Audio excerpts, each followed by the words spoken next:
I've got a confession to make. Most L&D measurement is absolute rubbish. I know.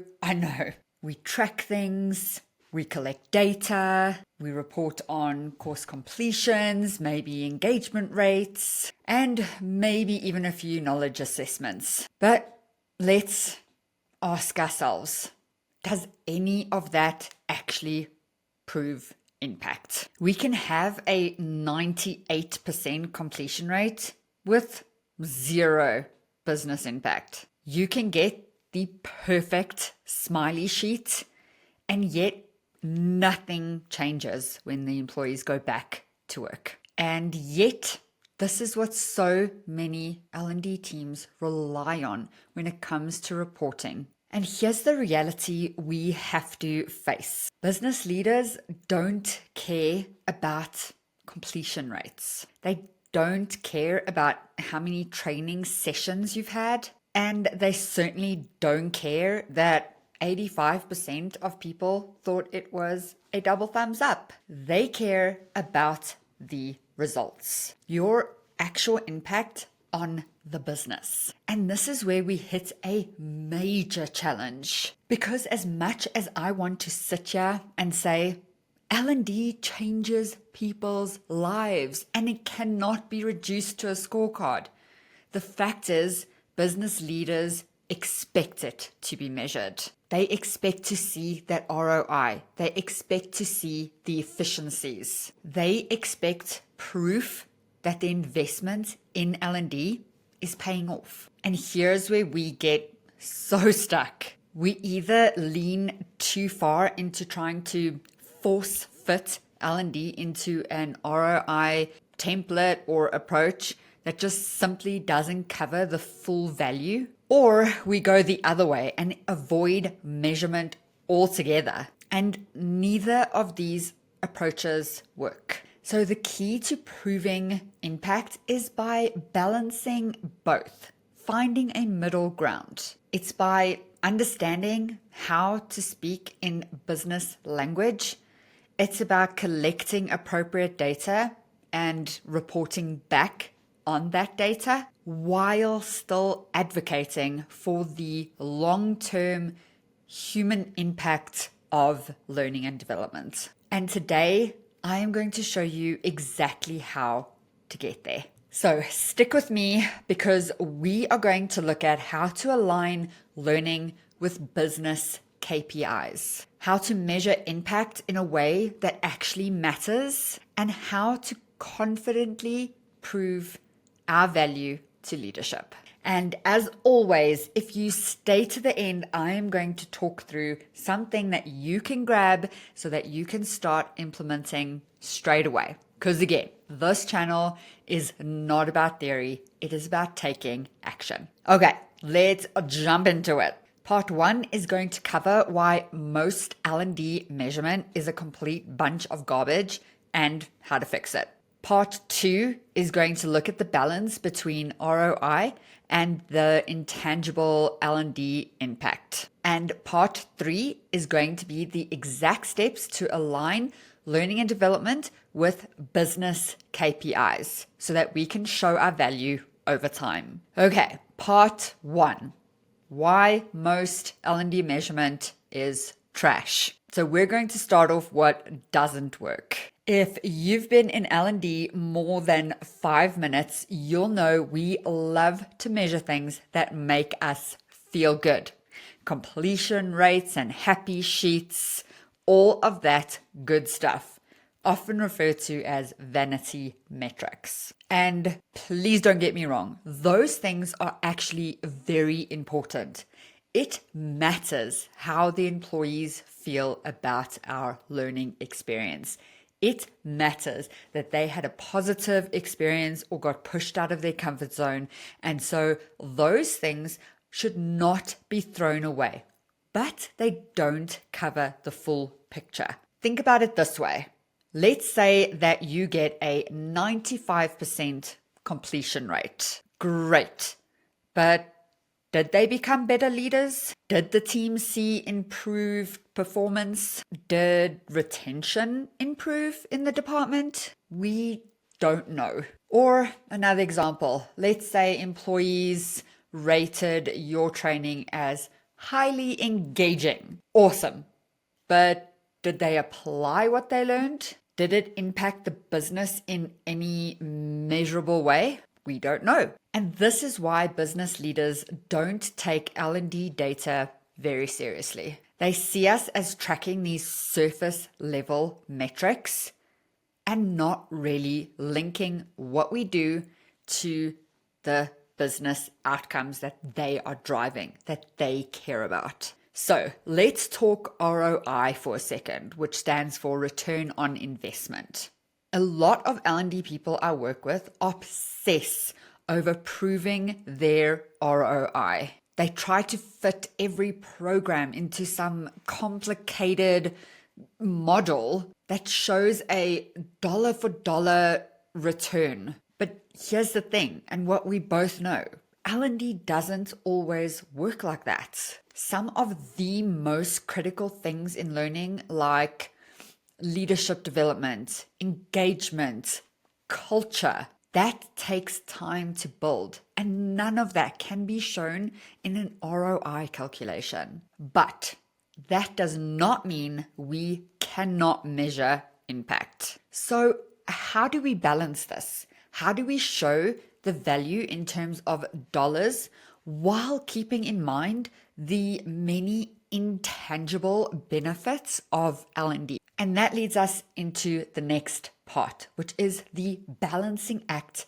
between ROI and L&D's true impact. And between you and I, this is where most L&D people feel the most pressure. On one hand, we know that our value goes way beyond the numbers. We know that L&D impacts career and promotions and leadership and even one's sense of self. And this cannot be tracked in a spreadsheet. But on the other hand, business leaders don't make decisions based on someone's gut feel of how much they grew. They look at the numbers. They want to make data-driven decisions. Okay, so where does that leave us? Get to the point, right? First, we need to speak the business language. We need to talk about revenue, performance, retention, productivity increases, while educating leaders about the bigger picture. Because the reality is some of the things we do will take even years to show any impact. Think of leadership development, for example. If you run a leadership program today, you might not see any improvement next quarter, the next quarter. It could take about a year for those behaviors to really get embedded and for that then to become the natural way of leading people. But if those leaders do become stronger, make really good decisions and build up high-performing teams, that impact can be huge. And the same is true with engagement. A well-trained workforce is more capable, they are more motivated, morale increases, they are more likely to stay with the company. But retention doesn't change overnight. It happens over time as people experience the new way, the new culture, career growth. So instead of focusing on just our ROI or just the human experience, we'll do a combination of both. Now let's get into the nitty-gritty, aligning L&D with the business KPIs.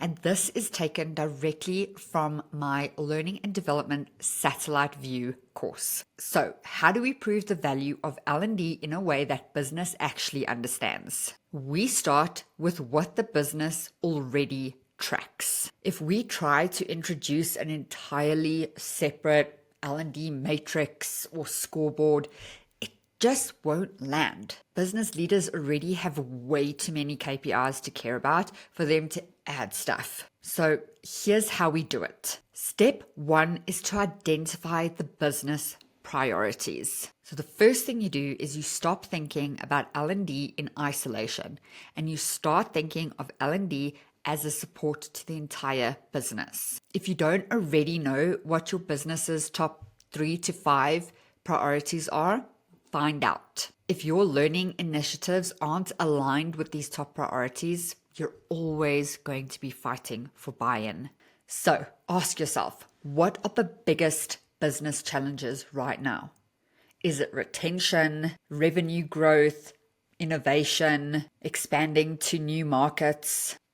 Pin that down. Then ask yourself, what metrics is leadership already tracking? If the business is heavily focused on customer retention, get in there and think, okay, how can learning help with that? And then ask yourself, what skills or capabilities are missing that could help the business succeed? If innovation is a big priority, think about what learning experiences could really help our people become more innovative. And if you can answer these questions, you'll really start seeing the opportunities where L&D can make a huge impact. Step 2 is then to link L&D with those goals. Once you understand the business priorities, the next step is to draw a straight line between learning and development initiatives to the business goals. So, for example, instead of saying, we're launching a leadership training program, you say, to reduce turnover in key roles, we're developing managers to better support their teams. Because data shows that people don't leave companies, they leave bad managers. Instead of saying, we need a better onboarding program, you say, new hire retention is a problem. Our onboarding redesign is going to make sure that they ramp up faster, feel engaged from day one, and stay longer. This will directly reduce hiring costs. You see the difference? One sounds like an HR initiative, and the other one sounds like a business solution. And when you position L&D this way, business starts seeing you as critical and not as just a support function. Step 3 is to track short-term and long-term impact. And here's where most L&D teams get a little bit nervous. So what should we be tracking? We don't need to be tracking everything. We just need to be tracking the right things. Start with the short-term business metrics that your leadership are expecting of you. Things like efficiency, so any cost saving on upskilling versus hiring externally, for example. Productivity, so time saved by streamlining a process. And compliance and risk reduction, thanks to that beautiful compliance training. But over time, start introducing the longer term impacts. Things like retention rates for the teams where leaders went through your leadership training, internal promotions versus external hires, and employee engagement scores, linking L&D to the company's culture. And as you start doing this, L&D is going to move from a cost center to a performance driver. And for those who have been with me for a while, you know that my middle name is Practical. So here are some data points that you can start collecting immediately. Number 1 is the turnover rates for key roles. Why this matters? If a company is struggling with retention, you can now show how L&D has impacted that. And it can be such a powerful metric. Compare turnover rates for before and after a leader of a certain team or department has been through your leadership training. Number 2 is internal promotions versus external hires. And why this matters?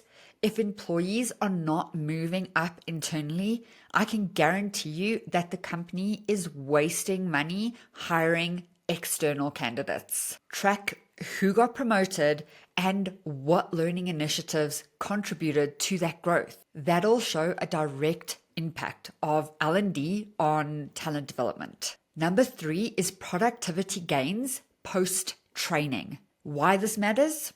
Business leaders love efficiency. If a process training helps employees save some time, or a sales training helps employees close more deals, track that improvement. You do not need to overcomplicate this. Just find the baseline, track the before and after, and showcase the difference. Number 4 is employee engagement scores and learning participation. And why this matters?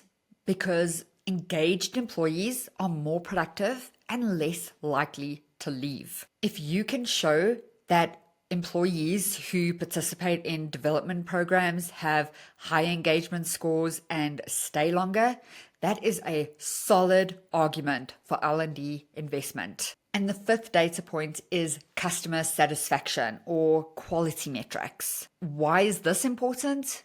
Well, if customer retention is important to your customer and you can show how learning has impacted customer scores, NPS, customer retention, again, that is a solid business case for L&D investment. And the best part, this is probably data your company is collecting already. Your job is to connect the dots. Before we wrap up, I've got something for you. If you want to start proving your impact now, you've got to get the L&D alignment roadmap. It is a course on Udemy and walks you through step by step on how to do this. You'll learn how to map L&D initiatives directly to business goals. You'll learn how to prove impact with the right data and the right metrics. And you'll learn how to have strategic conversations with leadership. And the best part, it is affordable and actionable because I want as many L&D professionals as humanly possible to start driving impact. We, you and me, we are moving this field forward to where it truly belongs. And the link is in the description, so grab it now and get going. All right, let's wrap this up. You are here because you care about this work. You are not just a course creator.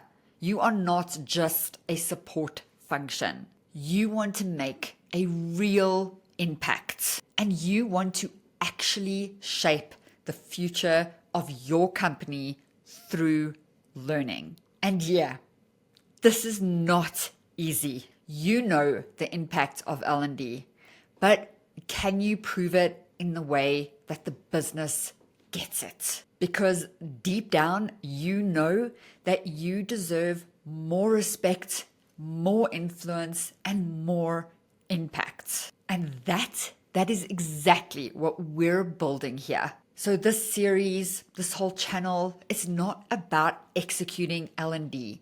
It is about the L&D shift that needs to happen. And if you're ready for that, then subscribe. And not just so that you can catch the next episode, but so that you can be a part of this movement. And if you know me, you know I love to chat with L&D people. So drop a comment. I reply to every single one.